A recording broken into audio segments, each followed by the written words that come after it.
Welcome, ladies and gentlemen, to What the Podcast. My name's Ryan. I'm John. And together we are... Ryan and John. We made it. We made it, man. We made I it like here. that, outer spacey intro. That's Very 2 space in a row. for us. We had another rover put on Mars this past week, right? Was it last week? Wow. Maybe it's last week. I don't know. I just heard this before the show started. I thought we had one and it died. We've had a lot. Did they just keep dying? We can't get them. Obviously, we can't get them no, back. They're progressively better. I've heard. So I watched Mark Rober. He's a former NASA scientist. He worked on the past couple iterations of the rover. Is that the guy that did the squirrel thing? He did the squirrel thing, and he also did the porch pirate thing. He made the I love it. The glitter bomb. Yes, I love that guy. Yeah. So he kind of did a really cool video about his time at the rover, and the rover he worked on, they worked on it for 7 years. Wow. And he said in that time period, not only did he have kids and get married, but he lost his mom, and so he was wow. He was talking about my work, and he has this really cool montage. I don't want to give away the video, but the whole video, he kind of talks about how the many iterations. This one was called. Let's see. Hold on. I have to. Super look at, Rover. Sorry, but Mars Rover. Mars Rovers list. Reggie. Scrappy Rover. I don't know why that warranted a I don't know, it Scooby-Doo. kind of made sense. Scooby reference. says retro and stuff like Yeah. that. So Rover. there's Mine is not gonna. You got it, John. Put there Scooby are impressions back. 5 that are currently operational. There is one called Sauvenger. There's Spirit. Is that a Russian one? I don't know. Spirit, Opportunity, Curiosity, and then this one was called Perseverance. Yeah, perseverance. And I imagine the technology just gets better. So this one, they attached a drone to this one, so they'll be able to fly. They'll be able to fly a drone for the first time on Mars. Wow. Which I don't know how that all works. I was gonna say, but the atmosphere is different, isn't it? well, I learned a lot about. I watched this video. I learned a lot. The reason that they're targeting Mars so much is because Mars has kind of a similar atmosphere as Earth. There's obviously not as much oxygen. Well, they found ice caps, right? Didn't they? Yeah, they found lakes. They found literally similar ecosystems. So that what they're doing is, and every time with each rover, the technology's gotten better. So they've been able to land in more precise areas. So the area first was like this big, Right. and then with every iteration, they've been able to narrow it down. And did you know that it has to be fully autonomous? They cannot control the rover. The control over the rover is literally it's 7 or I think it's probably 15 minutes I heard. So when they do something here on Earth, it takes 15 minutes for it to happen to the rover in space. And That's a so delay. the landing, But that's not that bad, actually. I think it would be not way bad more. at all. But Yeah. the Oh my landing gosh. is, they call it this the 7 minutes, the scariest 7 minutes in hell, right? 7 minutes, yeah, of hell. And what it is, it's a 7-minute autonomous landing. And again, the drone has to, the rover has to do, the rocket, the whole thing has to do the whole landing procedure on its own. It has to think for itself. Wow. Nobody can control it. So It's all automated. So yeah, what the big thing about the rover being is they're all waiting to see if it landed, because they won't know if the landing went well until 15 minutes after the landing has already happened. So they're just waiting Wow. to get that signal back of everything was fine and they can they're operational.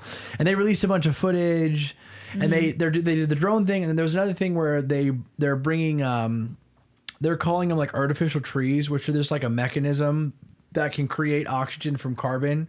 Whoa. Wow. Kind of like what trees do on Sure, of Earth, course. but a mechanical version, because they're trying to create more oxygen in the atmosphere. So eventually, when there's life, or when we send people to Mars, it'll have a similar atmosphere. Pretty as Earth. soon, Matt Damon will be cruising around up there. Well, I was listening to Joe Rogan, Martian. the Joe Rogan podcast, and Elon Musk was on there again, and he says that his space program, which is it's got to be in the same same world. Yeah, or same sure. sphere. He said that SpaceX. they'll be doing regular trips to Mars in 2023. Oh, wow. Wow. Do you Like, think? I was Regular gonna say, trips. do you Do you think? think it's worth it? Do you think that really is the next frontier? I don't think so. Following the curve, we are doomed to destroy this Earth with carbon emissions and everything. Well, and if Bill Gates has anything to say about it, oh maybe. yeah, for sure. But no, he'll. He'll try. The I point think that what being he's done is like, cool. is that the next answer? Like, okay, then we just move everyone up Escape. to Mars? I Like, think it's curiosity. Yeah. I think that's gotta be, right? I think what we're seeing is like the reality is we'll probably never travel to Mars. No. Like because Our grandkids maybe. Unless this podcast blows up and we all become millionaires, there's a good chance. But Right, I'm saying right, like right. you know, at our current status, if we live like a very normal, typical, average American life, we won't go to Mars. But I think the 1% might regularly visit Mars. I was gonna but say to what end? It Who would cares? start as a leisure thing, right? Yeah, do you Like, think it'll be like the same way you buy airline tickets, you buy Maybe. tickets to Mars? You know what's going to happen is there's going to be like a rehashing of the Titanic, where it's like going to be the first Oh my big gosh. spaceship that heads up. Is that a movie already? Titanic in WALL-E? space? No. That's got to be it, right? Somebody was saying WALL-E that. too I saw that different? on social media though. where Someone it's was like you talking can about buy up your class perks. Like you But can they do that didn't right bring now. like the pods. They're like, we didn't need the pods, the Whoa. escape pods. Oh. Here's what I was and the here's- oxygen not is enough leaking because they room. hit a meteor or something. Yeah. Here's what I Oh my think gosh. the benefit of having regular or operations on Mars is it could be like a new workspace in my Sure. head. Like, you know, all the awful things that all the emissions that are happening, you know, I could see that kind of stuff moving to Mars because it's not like where we live. It's Yeah. not destroying our environment. Of course, that's like so American whole life. Yeah. I'm Well, like just thinking, I'm like, ship this it to is another so rough. planet. Yeah. But I'm saying that's what I could see the benefit of doing the Mars is like moving projects or Theoretically, things to if we got to a Mars. point where all of our factories could Yeah, I be was gonna stationed say. on now, Mars But seems too like late. such a thing. The moon, I almost could deal with more because if it's that same thing where everything's automated, you know, Amazon's basically there where it's like robots working in this factory. Yeah. If the moon was inhabited by robots that were always building our stuff and bringing it here, and then also taking and then our just trash. shipping it here, yeah, and Wow. taking the trash and just shooting it in space. I could. I don't love it, but I could see its utility. Sure. I don't obviously love the idea of like just shipping the world's trash to a different planet, and also having that just be like this giant area where things are made and just sent to us. Well, if we did the moon, then we would lose nighttime moon. It would full. That's what I'm saying. That's why I think Mars- Would you covered by rather stuff. eventually the Earth like melt into, you know, nothingness, Nothingness? or Well, I Lose think the what moon. bothers Yeah. me is that it's so expensive to like go to Mars. Like Yeah. everything that they do that's in outer space is so expensive right now.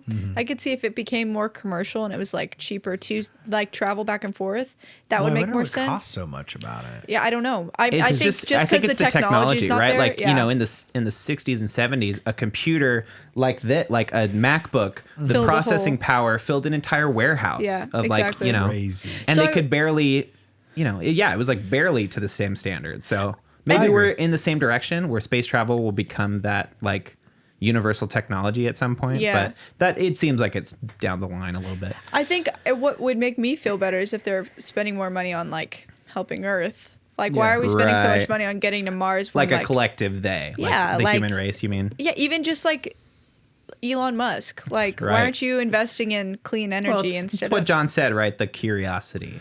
Yeah. I'll tell you what, it's cool. It is cool. It's and very I think cool. What the potential that we're also not seeing is that it could become its own industry. You Yeah. know, like you know, think about unemployment. Unemployment's hot right now. I mean, everyone's on unemployment. There's high unemployment rates. You know, I think like creating even if it is like a gimmicky attraction, it will create jobs. Yeah. You know, and that money does get funneled back into the system, whether we like it or not.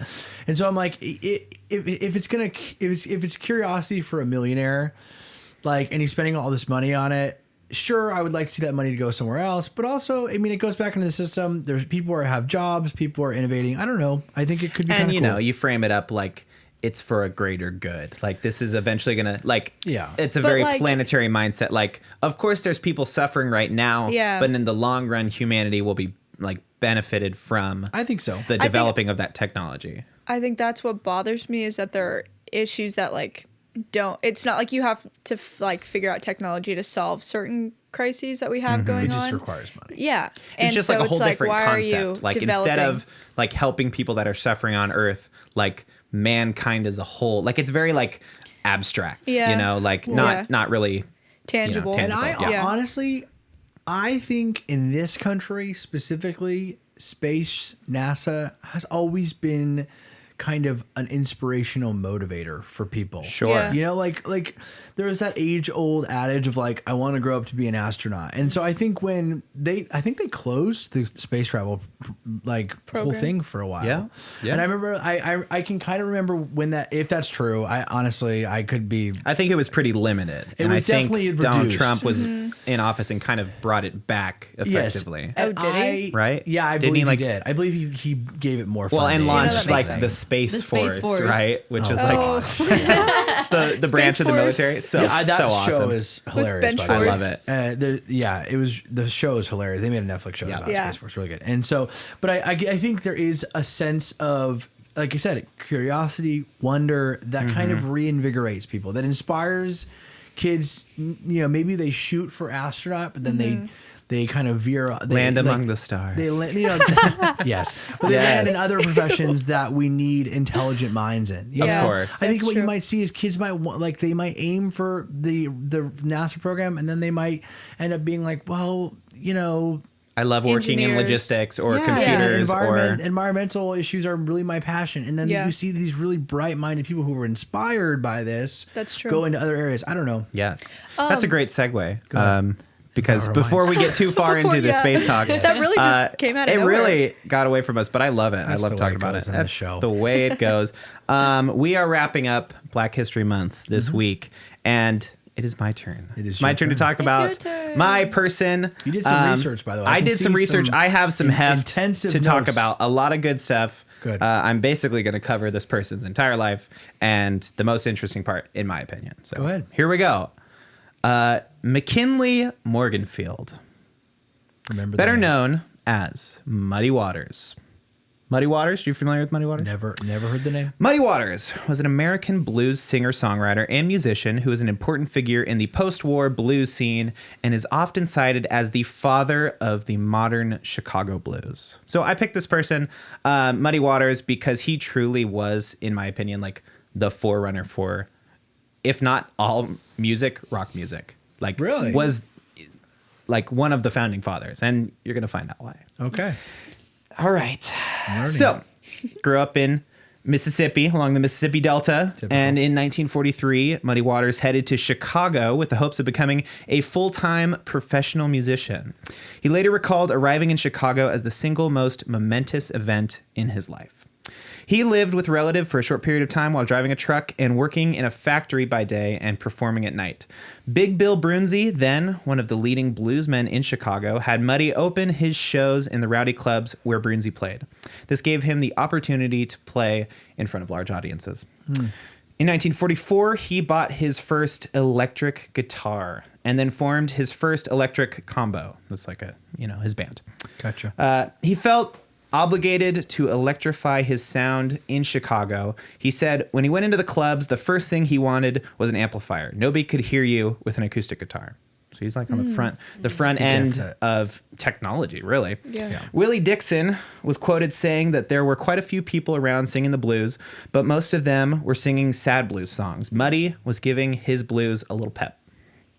So in the early 1950s, Muddy Waters and his band, including Little Walter Jacobs, Jimmy Rogers, Elga Edmonds, and Otis Spann, all bigwigs in the jazz world, blues world, recorded several blues classics, some with the bassist and songwriter Willie Dixon. These included Hoochie Coochie Man, I Just Want to Make Love to You, and I'm Ready. In 1958, they toured England, laying the foundation of the resurgence of interest in the blues in England.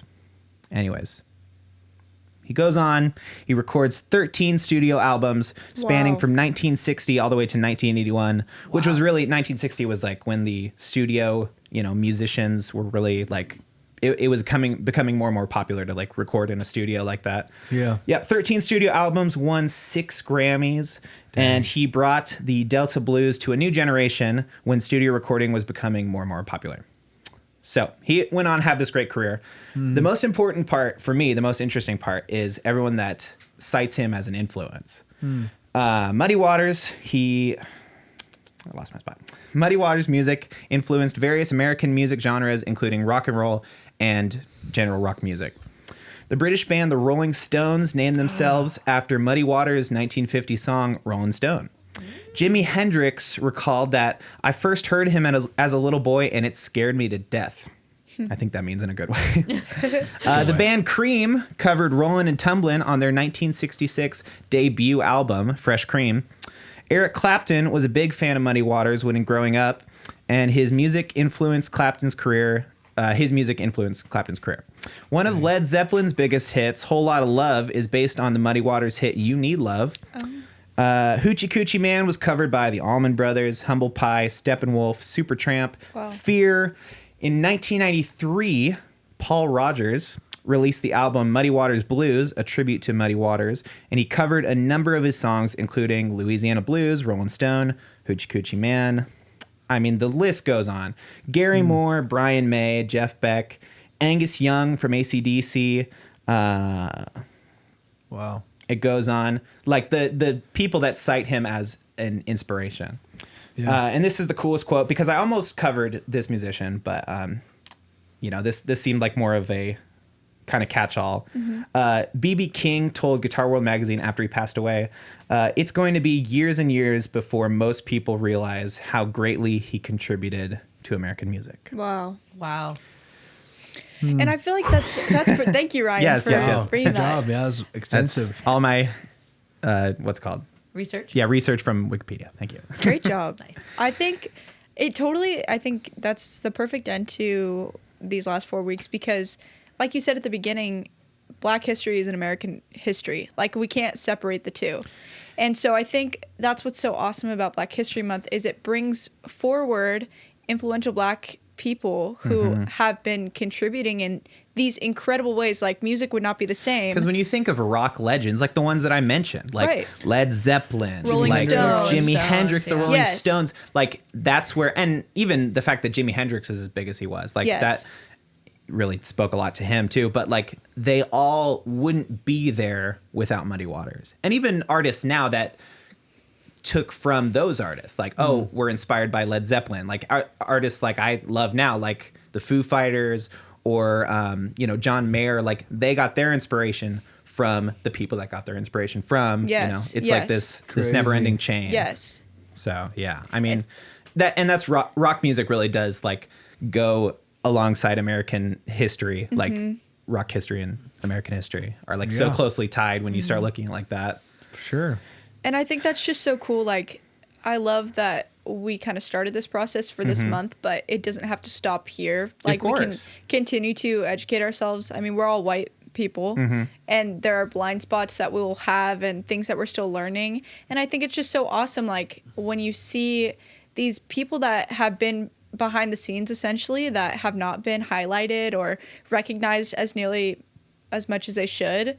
And so it's just cool, like, finally, I hope that this is the moment that we can learn and really. It's like I got to realize in researching him, like I owe a lot to him because I wouldn't even like my love for rock music was inspired by artists that literally like can attribute their entire career based on legends like that, like Muddy Waters, like, So it's cool. So awesome. Yeah. What do you think, John? I think what I like about this specific individual is that you're seeing, this kind of Black musician inspire not just other Black musicians. Yeah. There's like that crossover of like, and that's what I love kind of about the evolution of all of this is like, we're starting to just kind of influence each other, and it's like a two-way street. Yeah. And not necessarily and everywhere where it needs to be, but right now, we're going to get there. We're going to work on that. We're going to push into the next thing.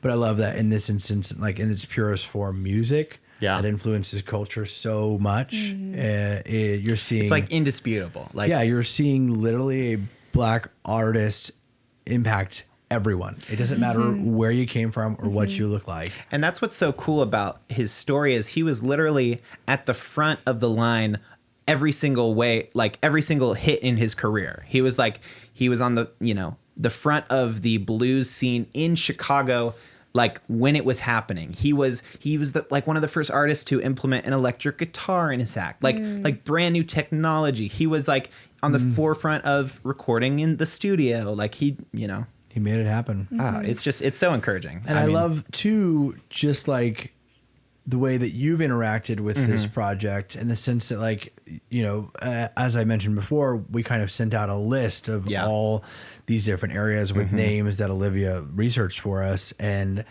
I just checked, and like Muddy Waters wasn't on there, but I love that, like, you incorporated everybody that was through his story. So that you kind of found the perfect, because I almost chose Jimi Hendrix, because he's like a huge influence of mine. I almost chose B.B. King, like same thing, like these artists that their styles are so unique to themselves that I resonate so much with. I'm like, oh, of course, but like trying to boil all of that down to one person was really hard, but I mean, and you spent some time with it, and you came out with the best result, which was somebody who included all of that. And it was like a perfect one to kind of end our little series. Yeah, for sure. Which is a great job.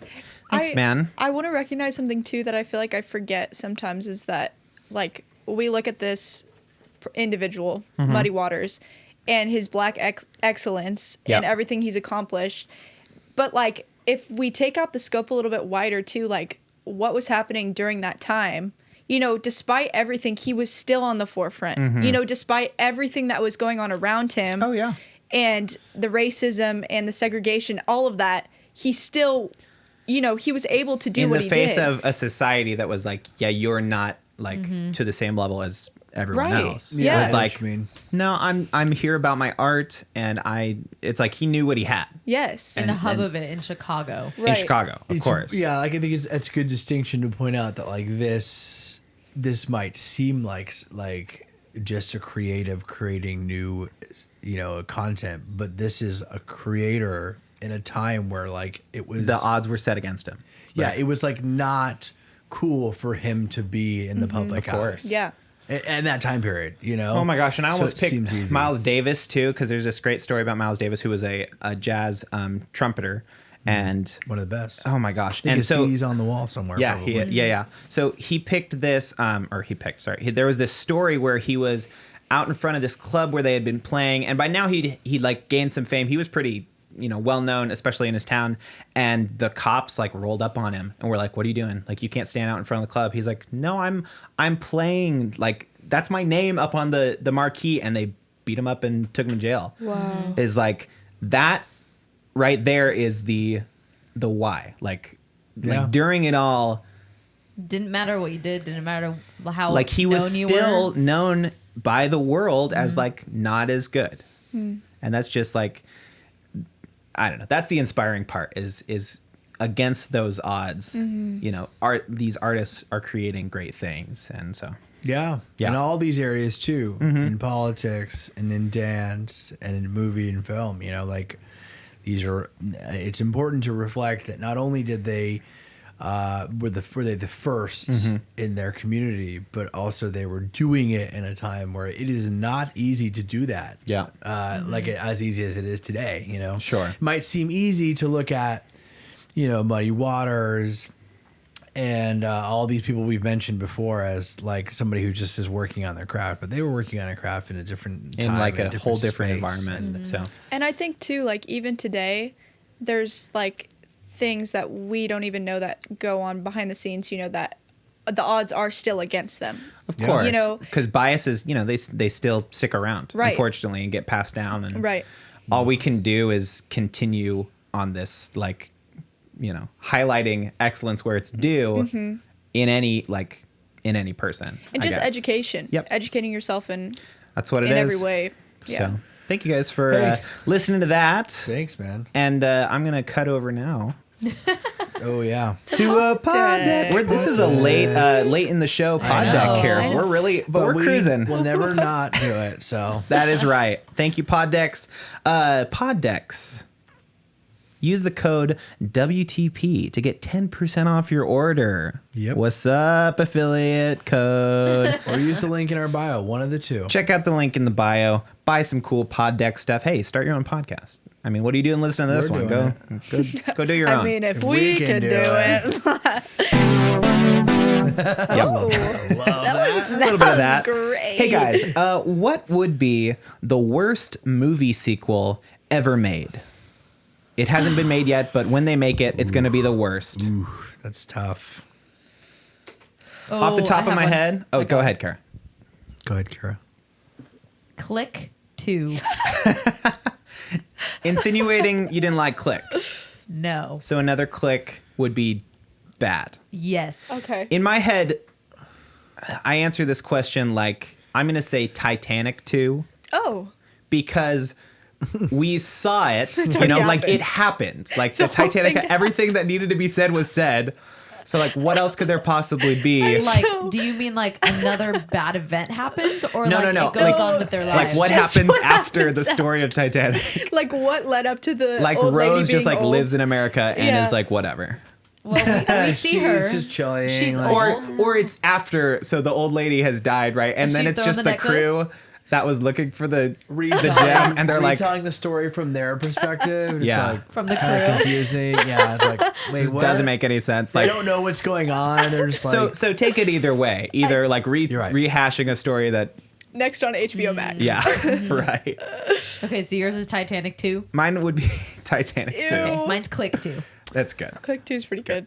all right, I'm going to take a different approach. Do it. My approach isn't because I didn't like the movie. It's because, and I'll explain it. Mine would be Get Out 2. And here's why. Okay. Because I think Get Out is its like own masterpiece. Yes. Mm-hmm. That to try and continue something that was so artfully like crafted Mm-hmm. would be a Yeah. disservice to the first, and also just kind of almost impossible. So yeah, same kind of thing. Yeah. Like, You know, But I I could kinda almost liked see. it. I could almost see though, like the aftermath of everything that happened at that house. You know, like Yeah. I want to see. I guess like how do you even move on? That's from how that? every scary But- movie ends. You're like, what What do happens they to the do? people? Yeah. but I'm Yeah. kind or of, but I'm kind of survived? with you. Like, it was so well done. Like, Right. all that is kind of implied. Whereas to then Yeah, that's see it, true. I would be like, okay, yeah, like This is you what I ruined thought the was magic. going to happen. Yeah, that's you know? true. That's true. Yeah, because I like what I love about well-made movies like Get Out. What was that other one he did? Us. Us is like it Jordan leaves Peele. things to the unknown. Jordan Peele, like, and even when he's asked, like, what does this mean? He's like, what does it mean to you? Yeah. And you're like, Oh my gosh, I I hate love that that. answer. You know, and or what was another one that was a big popular movie, and the person was like, I'm not saying. Oh no, it was what's his name? He did yeah. Childish Gambino. Childish Gambino. When he did that The music video, This is America. This is America. Oh, man, so good. But like he's like a Jordan Peele. Like they're similar like our minded artists where they're like, I'm not going to tell you what it means. Mm-hmm. Like how you interpret it says a lot about who you are. Yeah. Mm-hmm. And I think they almost get a lot. I think they get a lot of enjoyment out of the interpretation of their art. Yeah. So, but yeah, that's why I would choose Get Out. Like a one-off. that. Like he told the story that needed to be told. You know. yeah. Why would you have to expand on that? And yeah, I think historically sequels are either not good or there's no middle range for sequels. They're either not good or they're great. Or they're great. Yeah. Yeah. I see Yeah, what yeah. you mean. So this brings me to my argument about Ocean's 8 because Go ahead. I feel like so we know Ocean's 11. Great movie. I love that movie. I think it's so good. I think the storyline is so fascinating. It was like the breakout heist movie. Like after that there was all these heist movies that came, you know, where we build a team and this whole thing. Get away with Kind of defined the genre a little Yes. bit. Yeah, Get away with totally. murder, but that's different. Getting away category. with heisting. Get away with heisting. Steve. Yeah. Exactly. So I love that. I also love women. I'm a woman. I'm all about supporting women and strong women in movies. I love Sure. where you're That's I love where exactly you're going with this. Anyways, go ahead. that is exactly what I want to see. However, what I don't want to see is women shoehorned into a movie that's already been made because as it's been proven, sequels are never ever as good as the first one. Now, people make the argument whatever Star Wars or different sequels that did well, which is fine. I think those have longer longevity because it's a series, like it's essentially like a TV show because there's so many Star Wars Now, movies. I think there's a lot of examples of good sequels. I think there are good sequels. Okay. Toy Story I don't think, 2. like I said earlier, in the sense, I think it's either really good or really bad. But the Yes. thing about sequels. So there are really good sequels, but Sure. continue. Mid-ground. So let's just say it's a really good sequel. Mm-hmm. For a good sequel to happen, you have to play off of things that happened in the first movie. Otherwise, Right? to make it a sequel, yeah. To make it a Yes. sequel. Okay. Otherwise, it's not Unless at all it's Paranormal connected. Activity and it's going backwards. Yes. Like, wait, what? It's going, how much further can we Prequeling. go back? Exactly. Yeah, Yeah, yeah. it could be a squeakle, whatever. Yeah. But Right. I feel like I get frustrated when I see things like Ghostbusters, but it's women. Now, see, that I Ocean's can get 11, behind. but it's women. Really? Go like no, like Not as in liking not it. liking I'm it. like, you can no, get And so, behind. but let me finish. Let me okay, finish. go ahead, finish. So I don't like it because it's playing off of something that's already good and made and making it now, oh, it's for women. It's like, why can't I just want to see a heist movie with women that has nothing to do with anything else? I want it to be its own original thing, its own style. Like, why does it have to be the same style and the same plot, essentially? See, I don't know if you would. Why? Like So, I'm in the camp of Ocean's 8 was okay. yeah. I thought it was all right. I thought it was, I get what you're saying, but I don't think that movie did it as explicitly as the Ghostbusters for Women movie. Did you see that movie? I never saw it, Just but I heard stupid. it was rough. Just stupid. And what sucks Because about it was Legacy. literally like refacing the characters as women. And it was like, and it's the same plot and it's the same story. Yes. And I think that's what's so annoying is that I don't want that. Like, I don't want to see Rocky with a woman. Yeah, well, what we talked about earlier, and I want to bring it up again, is I always wondered about the reboot female version of these things because again, in its own separate issue, I was privileged enough to grow up like seeing versions of myself on screen. And Yep. again, that's still an Sure. issue, and we've been talking about that all month long with Black History Month. But I'm saying, like, I wondered if you see, like, as a female, you seeing the female version of Ghostbusters, if that's as empowering to you as me growing up seeing people like guys that looked like me, and it was empowering to me. You know, again, whether or not that's fair, of course, like that's a whole other topic. But like, is it the same? so for you would argue no well, because it's dumb, or No, would you? well, I would say it's empowering to see women on screen regardless, but I think it could be so much more empowering if it was not a remake or a reboot. Like, I just want to see its own, like, for me, I love the movie Lady Bird because I think it tells a story that's original and new and fresh and entertaining with two female leads. Like, Yeah. it doesn't have to be a remake of something else. Like, of course, I love the Ghostbusters cast, the new They're all women great. cast. They're They're all all great. hilarious, such great actresses. That's Kristen not even the Wiig, question. Melissa McCarthy. It's just the whole premise of it being a remake. It's like, okay, it's never going to live up to the 80s Ghostbusters movie. Like, Yeah. there's too much Of nostalgia and you know, people, it's a cult followed movie. So it's like, why are you now trying to, I don't know, I just don't So like it. maybe they're banking on the fact that The budget. they're like, I don't think they should, but maybe they're using a woman cast as a marketing tool more than anything. And I think that's the For problem sure. too, is that why does it have to be a gimmick for women to be in the Right. movie? I Like, think, but I think it's- reboots have been a problem in Hollywood for. I think that's decades. also a Yes, gimmick, right? it's a money grab. So that just seems like a money grab in itself. Like, it's a hat on a hat. Like, the fact that they're women didn't add to the story at all. It was just Ghostbusters. Yep. Now, in the case of Ocean's 8, they even kind of address it in the movie, like, oh, we're women. Like, women don't even women don't get acknowledged the same way men do. Like, it kind of was So also we can making get away with. it was kind of lot making more a things. point. And I get too. making a point Yeah. too, like reflecting on society, like, oh, women are always put to the Yeah. side. But for me, it felt kind of like a two-hit punch because I was like, I just want it to be its own thing. Like, why Yeah. does it have to be a reflection of women? Why can't it just be Like, cool why can't women there doing be a cool Yeah. things? Ghostbuster original, Yes, like in the its same own franchise, thing. but its own deal? Yeah. And maybe it's not 4 women that have the same Yeah. characteristics as the original, but like 5 or 6 or 3, and like Yeah. change it up entirely. Yeah. Have it See, be its own I entity. never saw Ocean's 11. Yeah. I still have not seen Ocean's Same. 11. And I watched. Really? Yeah, Yeah, I sorry. watched Ocean's 8 and I loved it. Right. When she was saying like, oh, my brother, like referencing, Sure. like my brother, he died, blah blah blah, like You it's loved in it. my blood. I loved that because that was like the good. So you were It backstory. kind of was empowered by it. giving lore. Yeah, and Okay. I liked Were you how empowered by it, or were you just like, oh, this is a good movie? that, and I was empowered because every single character that joined the team all had such different characteristics, which I don't know if in Ocean's 11 if those guys shared those same characteristics. Basically the same. It like I think that's the all problem. that now, and that brings into account too is like you said, Ocean's developed the genre like to a T, like all the tropes, like, okay, we got to like bring in a team. So we've got a hacker and we've got a gymnast and we've got a guy that's good at disguises. Like all of that is like the same in Oceans. But that's just it, is that movie was made with a cast of men. Mm-hmm. There can be something new. And it's happening every single day. New content is getting made every single day. Mm-hmm. Why can't something else define a genre and have it be women? Yeah, like, I agree. I think you're riding on the coattails of a franchise by calling it that. Now, if they had taken the same exact movie and rebranded it in a different wrapping of like the title was different, the marketing was different, and they weren't banking on this historical thread line between this franchise, I think it could have been just as impactful and it could have been its own thing. Maybe. Do you want to see The Godmother?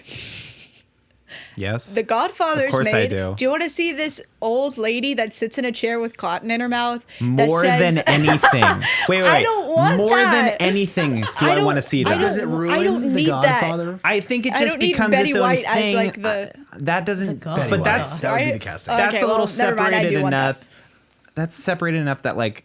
That would become its own thing. It's not. The it's women the same being thing. the Ghostbusters, not really its own thing. It's the same thing. The women doing the heist for Oceans, Same kind exact of its own thing. They literally, the first couple minutes of the movie is referencing Ocean's 11. It's like, we're making which the I same needed, movie, I but never with, saw Ocean's which 11. they have which to. you gotta watch Ocean's 11. They're just lore. They're it's- like world building, right? You can't like, even in my opinion, you can't even compare the two because Ocean's 11 is such a good movie. It's so good. That anything else that's trying to be it again, like specifically Ocean's 11 with the same lore and everything, it's never gonna live up to this. They It's the definitely did it sequel's for the. curse. It's the They definitely sequel's did curse. it because Yeah. of the box office Yeah. money. Because And I think Sure, that's you what get a made it bigger sad. budget. I mean, the movie That's did what's great. so sad is that it has to be proven that women can make good movies, like can sell out box office. It's like really like Here's what needs to happen.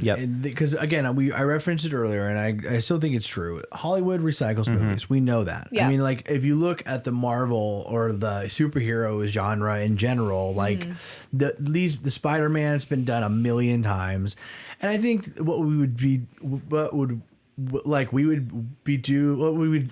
well. Sorry. All right. Hello. John, are you okay? What we would do well is by supporting like better movies. Yeah. You know, like I don't want to see.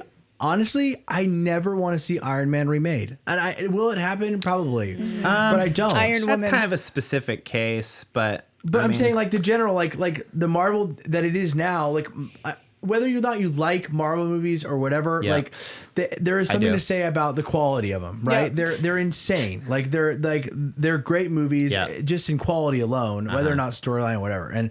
But I want it to progress. I want them to create new characters, and I want them to, bring in characters that I know there's a million in the comic book world that they could pull from.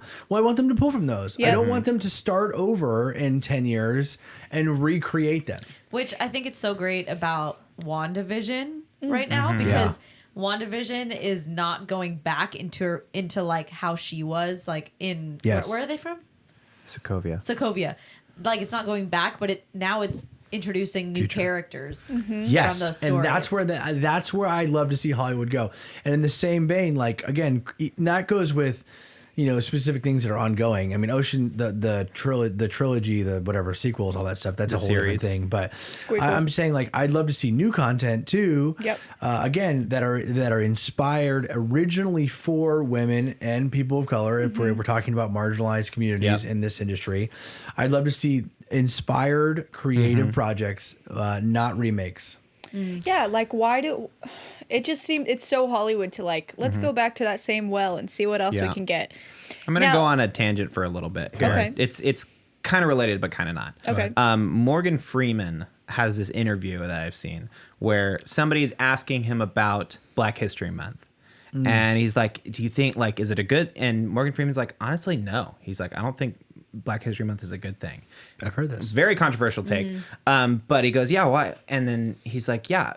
And kind of what we've been saying on the show is like Black history is just history. It's just American history. So if you want to like continue setting it apart, continue acknowledging the fact that it's like, oh, they're different. They have their own history. Then month. Why is it just 1 month instead of? Then you get into that whole thing. Months. It's like Black History It's Year. like, You know, it's just well, what history. about, when people want to be snarky, they go, what about White History Month? Well, yeah. It's like, that's every other month. Yeah. Is History Month.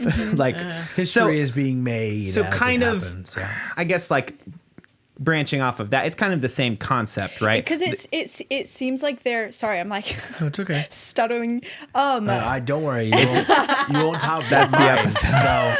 So keep going. It seems like they're like, oh, we're doing you a favor. Like, this is what you wanted, right? You want women in movies? Yeah. We'll give you women in movies. It's like, that's not what I wanted. It's like literally I like never wanted that. an all-female reboot of Ghostbusters, Like, why which is can't a it be- cast of all men, like Yes. highlighting the fact that like you're othered right now. Exactly. Yeah. It's like, why can't you just do exactly what you're doing for the men? Just do it for everybody else. Yeah. Like, and that's the problem, is that the management is all white men.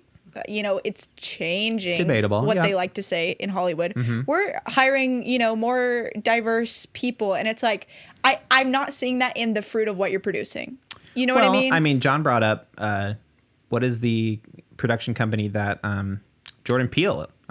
Yeah. Huge African American cast, And and like the whole. I think the films he Right. are making are very necessary, and they're making. and they're even highlighting like specifically and you know what's the black best part? issues It's too. like they're not even making, like it's made like inspired. I know by like, black actors and it's inspired by these timelines that are very like racially centered, right?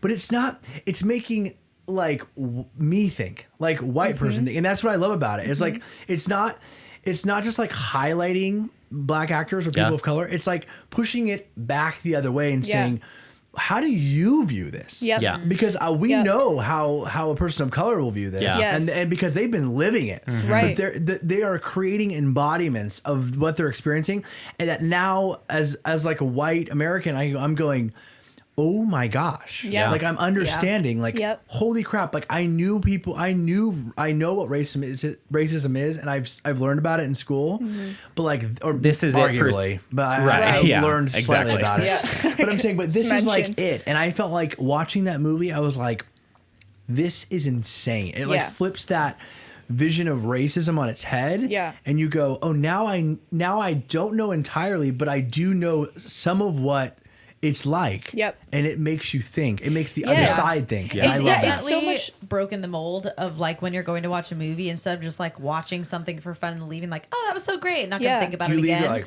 You leave and it's like it sticks with you. You're in the sunken place. You're like, Well, okay. Yes, Okay. literally. And literally, but what's cool too is like a movie like Us, like So was a pretty heavy like black cast, but it wasn't like, that was just like a really great horror movie. That's I think what I want to see. That's more what you wanna see more is that it's not. It doesn't need to be A black this is person good doing a black because- role. Yeah. Yeah. Exactly. It doesn't have to be like like this is what you wanted, right? I want to see a movie where that's not even like the reason why the movie was made. Yeah. It's being made because it's a great movie. Yeah. And it just finally more people are I will being say cast I in loved. roles. Did you see Black Panther?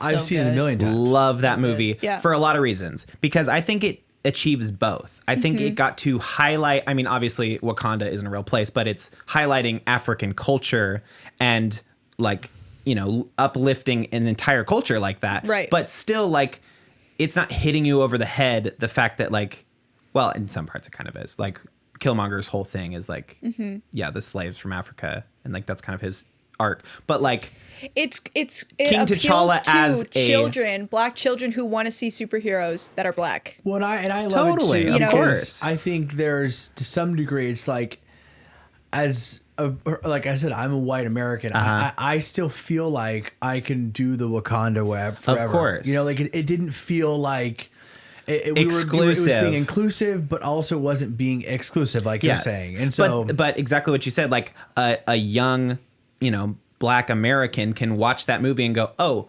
like that dude is awesome, and not like I'm the black superhero. Well, He's like, then, I'm a bad A superhero for sure, and then, I look like you. I think also what's cool about Marvel is we're all Marvel lovers in the room, but I'm saying what's cool about Marvel too is like the crossover of like then you see kind of I don't want to do any spoilers. I guess it's way gone anyways. Yeah. You see Captain America like fighting, and like who's the first one to come to his side is like Black Panther. Yeah. And you're like, then they're fighting together, and it's like there's something really empowering. And I think I'm so excited for this Falcon and Winter Soldier show. Oh yeah. And just that like I'm gonna nerd out on it a little bit. Ahead. But like the fact that Captain America at the end of Endgame passes on the gauntlet. Literally, he's Captain America, and he passes his gauntlet on to a black guy. Yeah. Like a black man. Like, okay, here you are now the new Captain America. And there's like that something, too, says in so there. much. And now it's like, now all bets are off. It's like, yeah, he's the guy. That's well, the dude. and I love too, like that scene. If we could break it down for a second, of like he goes back to return. I don't know what he goes back in time, but then he comes back an old man. And I think like it's you think like, oh, it's so sweet. Captain got to like live the life that he wanted with the love of his life. You know, he got to live that out. Yep. But then I also think there's so much there with him coming back as an old man, as an old white dude. You're like, oh man, maybe it's time we like kind of let go of this vine in America and like kind of see what it's like to let other people take the lead. And it's like, and again, not to like really go deep into it, but like, I mean, but like how America could you not? Like is that's this white old man, and it's like we're passing like the gauntlet to like this like youthful, muscular like person of color who's ready to like take us into the next chapter. Yeah. And it's like this beautiful. I remember seeing so- that and being like, it's this so is cool. so much bigger than what it seems to be. Yep. Like you're not just seeing a superhero pass on the gauntlet. You're seeing like what's happening in America today. Yep. Yeah. Which is so cool. Yeah. And even in its simplest form, I just want to take it back to like, I don't know if you saw To All the Boys I've Loved Before, that movie that came out with Noah Centineo. They made like 3 versions. It's a chick flick. Okay. Well, I think I've seen it. I'm not it sure. appeals to all audiences, but that's fine. I've seen something with Noah. I mean, come on, we all have, right? Yeah. I mean, Right. Well, he's been in a like couple things. 100. You're like going through like, where's the Right. Noah category on Yeah, Netflix? classic Right, Noah. right. What's his Exactly. name? What's his last name? Centineo. Centineo, whatever. But I just like, it's a chick flick, right? If you're gonna name that as the genre. I will. Okay. It is. But it's Brian's a going to. romantic comedy, and I think it's cool because they're the lead. I need to look up her actual name. But the lead is an Asian woman, and the movie it follows the same like story archetypes like as a normal rom-com, you know, but it highlights like there's an Asian woman as the lead. So it doesn't have to be the focus is I am an Asian woman. I'm an Asian woman trying to make my way through life because I'm Asian. It's Right. like it's just a strong lead from an Asian woman. Yes. Yep. And it's funny and it's cute and you love it because they fall in love and it's a great movie. And it's cool because there are parts of it where she gets to show her culture, but it doesn't have to be the focus because she's just the lead. You know what I mean? I like how they didn't make that a total focus in the first one, but in this last one that came out, Did they? it was really good because they started the movie and they were in was Korea. it Noah Centineo or whatever? Yeah. Yes. Yeah. Oh yeah. He's all 3. Well, I was wondering too. I was going to bring this up and see what you guys think. Lana Condor. Do you think that we're in a transition period, and specifically in film and movie, where, you know, we were in this kind of station of like supporting and being intentional about highlighting people of color and leads and all these areas, right? Do you think we're in a transition period where it's like, okay, we've done our part to highlight it. We know they can play the parts and do it well. Of course, we've always known that. We were just never willing to accept it. Do you think you're now transitioning into a portion where it's like, okay, now that we've kind of like elevated this community, can we move into a place where it's now about talent and about what fits where, and it's not about filling necessarily spots? I think we're trying to get there, but I do think that a lot of screenwriters today are like, I want this to be an Asian American actor. I want this to be a black actor. I want this. Okay. Yeah. I think the it's gonna be transition a while. period is going to be longer than we want it to be. I mean, because I think it's always want been both. Like what we're saying is like that they can exist. Yes. I want strong minority leads to be a thing. Like, of course I do. Should be and creating I also content for those people. Yes. I mean, like that should be the of course. source of and I inspiration. also love seeing stories where, you know, like a minority's, culture is highlighted. I love it. Like Coco, I want both. I want it like. That's like across the board. Girl that went to my college that I went to. She was just cast as the first Latina Supergirl. I saw that. Her name's Sasha. You know her? I don't know her. I went to school with her. Saw her on Instagram. I saw the whole thing. She was Whoa. crying. It was the whole thing with the director. She loved it. So the That's director, incredible. he was saying how he was looking through like thousands of submissions, and they didn't write for Supergirl to be a Latina girl. He said that she was a standout because of how much she got into it and the emotion. Passion. And Yeah, he I just think loved her. I think So that's Passion. I think that's what everything should be. Yeah, I think it's I don't think it's ever been about like, oh, we're gonna compromise talent in order to have a minority person in this lead. I apologize if I made that. No. I know that's yes, not what you mean, but I think it's always been about talent. I think we're in a period of time where it's never been like intentionally casted, and it's always been intentionally casted as white people.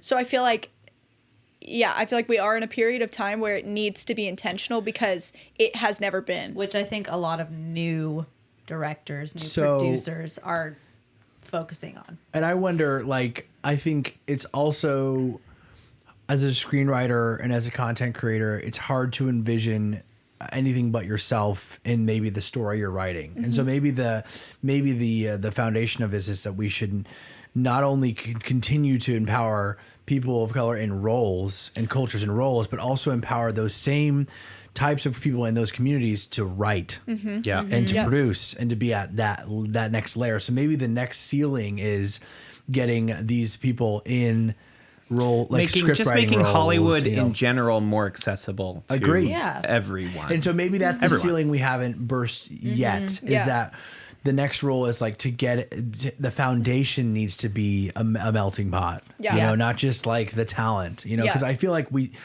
do have a good momentum going with all this, but what's the next? I'm always like, what's the next thing that we can do better, and maybe it could be the next generation of writers. That's got to be what us. it is. I don't know. Because it is. I mean, like, things are becoming more accessible. Like we've talked about it before, but YouTube being a platform like opens up, so much opportunity for anyone really is the thing. But like that, I don't know. You know what I mean? Like opening up the pop culture media world, somebody that could be a creator, it doesn't have to be just like rich people in Hollywood. It's not just about the people who are seen in Hollywood. That's right. It's like, I think we're okay with what's going on because we're seeing the change on screen. But I think I don't know what the next step is. I'm not going to sit here and say I know what the next step is, but I would imagine that the next step is to get them into the foundational portions of it. Because I don't know what I think it is gradual, but I do think we're heading in that direction. I hope so. Yeah. You know what I like too is that although like America's history is really muddy and dark and horrible, I think it's cool that if like in the future, if we lean more into the fact that it is a melting pot at the end of the day, our country was built on immigrants and people from so many different countries, slaves and people who didn't necessarily choose to be here, but this is where we're at. And I think the America I want to see is really leaning into how highlighting beautiful that is. Yeah, of course. And I loved, and I don't know if it was virtue signaling or what, but I loved that Parasite won this year the Oscars, right? Yeah. For best film. It was what's normally considered to be a foreign film because it's in a different language. All right, fantastic. A fantastic movie. And I think good. I want to see more movies that, aren't necessarily like like what normally wins. I want to see more representation of different cultures that aren't necessarily Americanized or, I want to see those diverse pockets that we don't see all the time. Yeah. Wow. We're on our way. That was a good conversation. How are we doing on time? I think I fully have lost track of myself. Feel like we have to wrap up, but can we just please kind of give a cursory conversation about the Britney experience? Whoa. I know there's a lot there. So you got to catch up on it. What do you think? I watched a good portion of it. I haven't finished it. How much of I'll ask you because I have an answer. How much of the controversy did you know about? Like I knew about zero of it. Yeah. I remember. I like literally. Let me tell you my precursory vision of Britney Spears because again, I never really was like a huge Britney fan. Like I never like listened to. I mean, I knew her music, of course. Everyone did. It was like just, on the radio. It was always kind of like at the songs at dances, face value on the radio, right? And I never knew. Now, what I was initially surprised about when you start the documentary is like, again, if you haven't seen the documentary, I'm not going to. It's not spoiler really, like because we all watched it. It was history, right? and just go watch it because granted, you're gonna find something that I missed and whatever. And so, but you learn about how particular and how really in control Britney was of her career at the beginning. Mm-hmm. That's right. And that was shocking too because that was not what I expected from her. I expected her, and then this is probably like my archaic mindset, in the sense that like I just kind of expected her to just. I always kind of envisioned her as like a true artist, even though I didn't love her music. I always thought she was just like, I'm so into the music that the logistics as far as business and all this, like that's somebody else's job. But she, like she said, I mean, in a lot of interviews, she knew what was in the contract. I mean, she was in all because that. And MTV was such the thing, like it was such geared towards teenagers that it only made sense for her to be like making a lot of her outfit decisions and song decisions. Yes. So I always thought that, and I always thought that kind of like, laid on thick like sexual energy she had going on in her career was always like somebody upstairs making those decisions.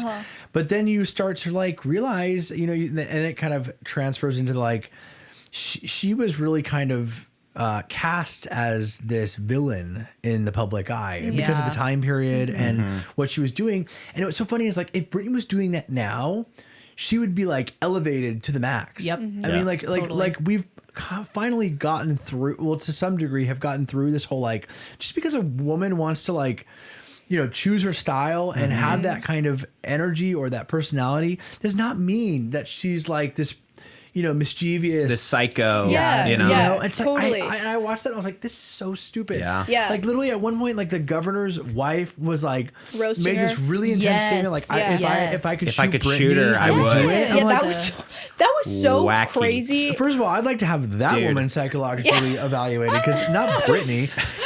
And I was like, wow, that's so weird. She was like, in a way was kind of a pioneer for that. That kind I'll of. tell you what, the internet is new, but cancel culture was there. Because they did not hesitate to cancel her. They were like, no, she's crazy. Like exactly what we said. Like she became the villain. Yeah. Like which sucks. With her whole like relationship with Justin Timberlake. Yeah. So that's what's Justin. crazy is that at the same time, like boy bands were doing the same thing essentially. They were these like sexual icons that were not getting young roasted guys, for being like acting a certain way or how they dressed. Of course not, because that's not how society was. I think structured. Yes, in that time period for sure, like that's how it was, and that's what was like so frustrating, and I think eye-opening watching it now and today is like, if I just would be interested to see what like.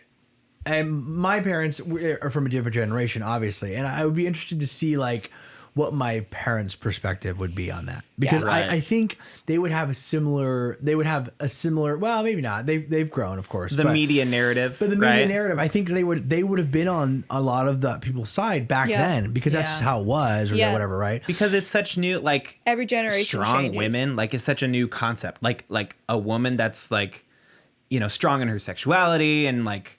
All of that in the public eye and like making her own decisions. On it's like Lady Gaga came in and like, that whole generation of artists like fully, revolutionized that. And it's so weird because we were just watching SNL and they still like, they mentioned her in a skit as like this, ditzy, like they're still making fun of Britney. I think that's what's interesting is that there were strong women before Britney Spears, but I think it's for some people, she crossed a line all of a sudden. I think it's because everyone how sexual she could be. I think it's because everyone saw her as that cute little girl on the Mickey Mouse Clubhouse, correct? Oh, is that what she was in? Not Clubhouse. The Mickey Mouse. Yeah, Mickey Mouse Clubhouse. That's what it was. Yeah. No, Mickey Mouse Clubhouse is, I think, what it's called. Was that it? Literally what's called, I think. Mickey Mouse. Mickey Mouse Club. K-E-Y. Mickey Mouse Yeah, Club. just Mickey the Mouse club. Club. Not Mickey Mouse Club. Clubhouse. Yeah, wait. Clubhouse is a different show, That's the but cartoon. still hitting. Yep. No, I think this issue with Britney is multi-dimensional. Yeah. Oh yeah. And so I think we over the next probably couple of weeks we should unpack the elements. Yes. And I think and There's look, so and much. Netflix is now releasing their own documentary. Yep. Oh, are they? Because this first one, what was it, like Hulu? Hulu. it was a part of a series. It was episode Yeah, it 6 wasn't of like even New York Times because New I York tried Times, to find it on Hulu and I couldn't find it, and that's why I Yeah. gave up. And then thankfully Bobby came and Bobby was like, "Oh, you showed me Of how course. to find it," but because that's how I first found out because he was watching it. But so I think let's take it in levels. Yeah. And I think what we've covered so far about the scope of this story and this as far as like That time her period. being labeled as like this quote unquote villain Yeah. monster for doing something that which if done nowadays would be like empowering. Like Yeah. people would be like, Yeah. hell yeah, girl, do your thing. Yeah, for So I think sure. there's so many elements to it, but I also want to talk about SNL. We talked about a little bit about SNL and how Yeah.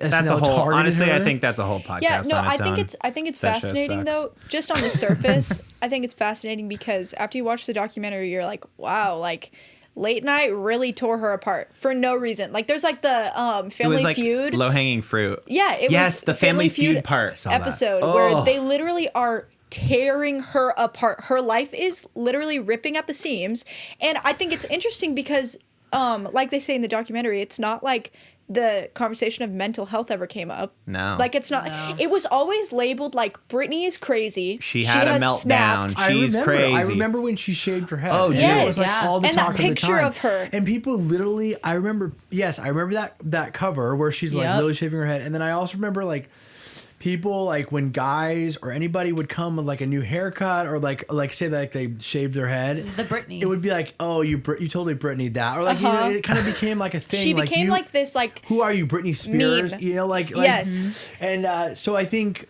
that culture, the media is its own topic Dude. Yeah. because I felt sick to my stomach watching the Watching media it. section. it's weird because when it's presented all together, you're like, oh, no, it wasn't like, oh, this wacky thing happened. It's like, no, they followed Like, her she had her a- entire career. and then she like, had a kid, and they were still following her, and she Like couldn't have a the break. one Oh at my the God. restaurant where like she ducks into a restaurant and she's like hoping that the restaurant owner won't let the paparazzi in, and then they like the paparazzi either paid him or whatever the person let him in, and So she's just sketchy. literally like sitting in this like restaurant booth, Yep. and they're all just like she's like crying and holding her child, and everyone's just you just flash, Taking and you're pictures. like, oh. so messed up. It makes me sick to my stomach. So I think there's the media side of it. I mean, we've covered the the gender bias. As far as like she was clearly being targeted for something, for just being Double standard. whatever she Yeah. wanted. Yeah. And where Justin wasn't.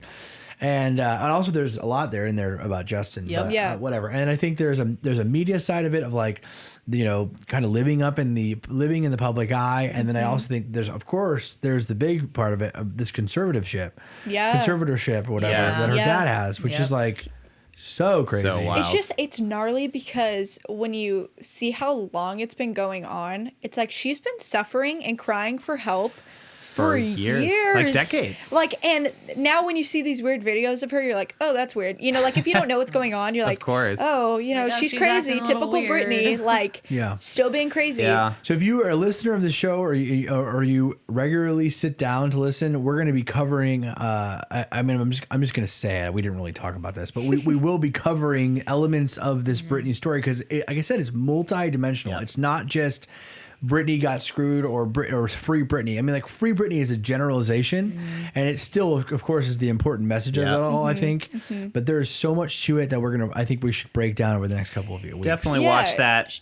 Documentary. Watch the documentary, 'cause and there's definitely, gonna be spoilers. and when the Netflix one comes out, we'll have to watch it too. Will. Oh, Maybe yeah. we'll watch it live. I don't know. Like react to live it watch. live. Whoa! I think it's Let's do it. interesting. Like SNL is still doing it wrong. Yeah. Like there was an episode this last weekend. We talked about it, yeah. Where she was one of the actresses on SNL was doing an impression of Britney Spears, and her impression is like spot on, whatever. But Yeah. it's like she would touch on subjects like, oh yeah, conservatorship, or say these things that are horrible things that are going on, but she was never like, it wasn't even commenting on it. It was just saying things that are happening. Is that almost worse than commenting on it? Probably? Yeah, because now she's just a character. Now it's just the impression. And then after that, it was her, interviewing Ted Cruz, which roast that Ted was Cruz. topical. That was fine. That's great. Ted Cruz, you have a great video on Ted Cruz. Just as a sidebar. Dude, that dude hilarious. Sucks, man. So insane. Oh my gosh. Okay. We should cover just a small bit, and then we're gonna wrap. As we wrap here, I'm just gonna give you. About Brittany. I'm just gonna give you the short of it. Yes. Texas is completely blacked out. Right, they're losing power. -7 degrees. Flooding, anyone that thinks that global warming isn't a thing, you got another thing coming to you because Texas is frozen over. Is that what? I don't think it's global warming. Well, whatever it is, global cooling. Okay. It's yes. No, I think not even that though. I think what's happening in Texas is kind of like. Not necessarily God punishing them, or it's not going against. It's not going against global warming, but it is kind of a conversation that the ecosystem is changing. Oh, it's all jacked. Yep. What was normal is now not normal, which is also scary. Mm-hmm. Now, and when we need our leaders the most, Ted Cruz hops on an airplane and goes to Cabo? No, Cancun. Goes to Cancun. They find him they catch him in Cancun like he's a criminal. They're like, we got you. And he says, no, I'm just bringing my daughters down here. It's in the airport, right? Throws them under the bus. He's like, I'm just dropping them off, doing fatherly duties. I'm coming right back to Texas. Yeah. Well, I'll be right back. Yeah.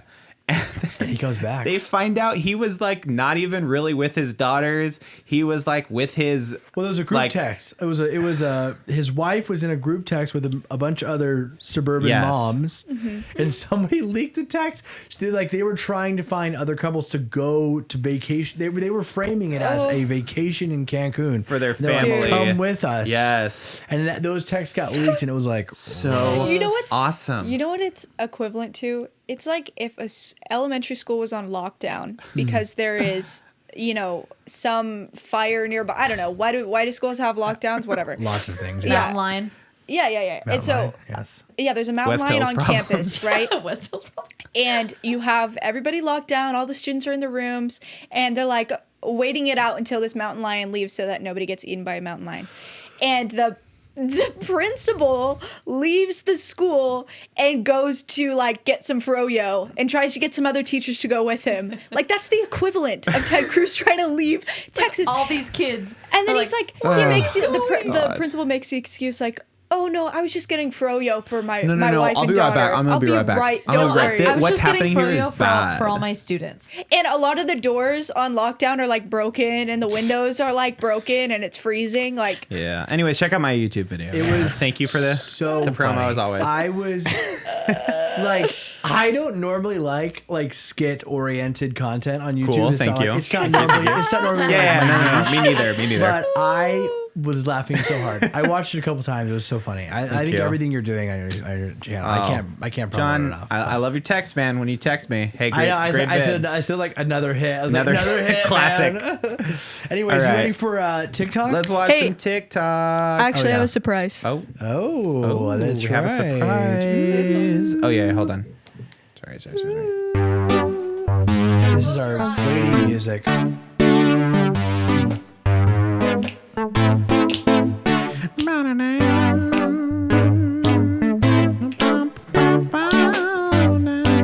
Well, there goes the surprise. About having a musician on the pod. Thanks. Oh